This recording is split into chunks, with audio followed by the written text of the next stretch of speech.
Hey guys, Harris101 back at it with a brand new video for you, and welcome back to the team review series. It's been a little while since I've filmed one of these now, mainly because of other projects and stuff that's gotten in the way, but now I am back to do the second half of the grid, and on this episode we talk about Force India. Ironically, on the same day they unveiled their 2013 car, and now there'll be 1,000 meme pictures going around the internet of Paul Di Resta being forever alone because Force India still haven't confirmed their second driver yet, despite the fact the new season starts in 6 weeks, which is going to be interesting. But let's take a look back at 2012's year for Force India, which actually was a pretty darn good year for them by their standards. And first of all, their lead driver, Paul Di Resta.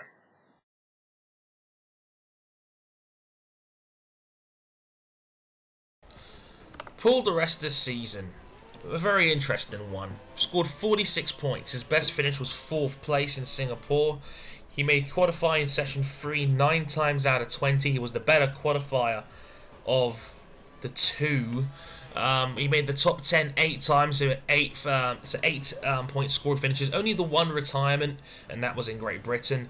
Before people tell me Brazil, technically speaking, that was not a retirement, as he finished in over 90% of the race.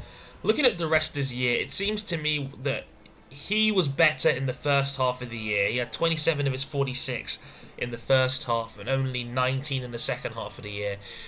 He always had a knack, to me, of not being particularly spectacular besides Singapore. I think he has a knack of doing really well around there now, but besides that, he seems to be the kind of mid-level driver that runs around, 7 to 14, that kind of range, like in the mid-pack. And when you're in the mid-pack, you're kind of rolling your season on a dice, because you could end up, depending on where those 7 to 14 range finishes are, and the fact only the top 10 score points, you could end up with either 25 points, or you could end up with maybe 75 points, depending on where those results shake out. If you're near the higher end of that range, or near the lower end of that range. Like I said, Paul was near towards the lower end of that range, because as I said, 7 times he finished either 11th or 12th this year. So he was, again, just like kind of Perez, he was very unlucky in terms of point scoring finishes. He could have had a lot more than the, I think it was 7 he ended up with in the end. Sorry, 8 he ended up with in the end. But he'll be lead driver again going into the 2013 season, depending on who his partner will be. So he has another chance to impress people before potentially heading a top-level team. He was one of the big rumours to be going to Ferrari this coming season. Didn't eventually happen, but maybe one more solid year for Paul Di Resta and he can be knocking on the door of the top teams. Who knows?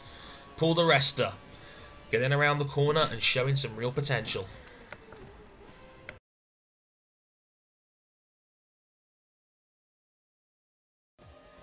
Hulkenberg, all in all, probably had the slightly stronger year. Finished up with 63 points in the end. He also had his highest result was 4th in Belgium. He also made Q3 9 times, but he had the average, his average grid position was slightly lower than the rest over the course of the year.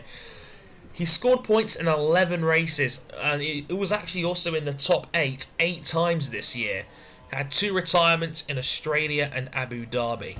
The thing with Paul Di Resta is he's another one of those guys that, despite the fact he was in the midfield, he got better as the season went on. As the car was being developed more, he got used to the car more, and you can see in his points breakdown, he was definitely better in the second half of the year.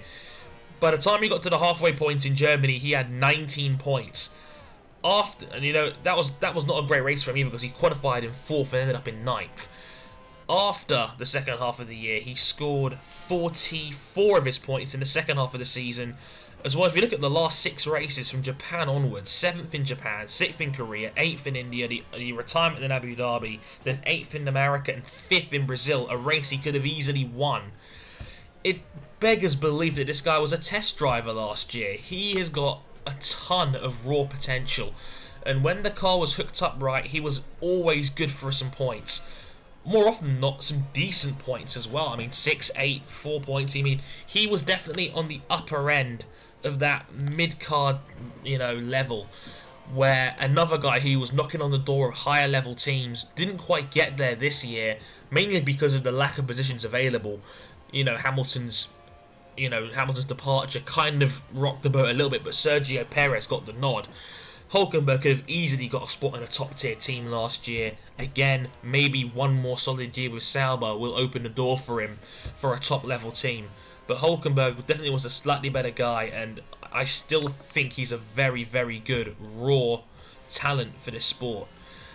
So who knows with Nico Hulkenberg? Definitely one to watch for next year, especially if the Sauber car is as good as it was last year. There's no reason why he can't end up with 70 to 100 points. Look out for him.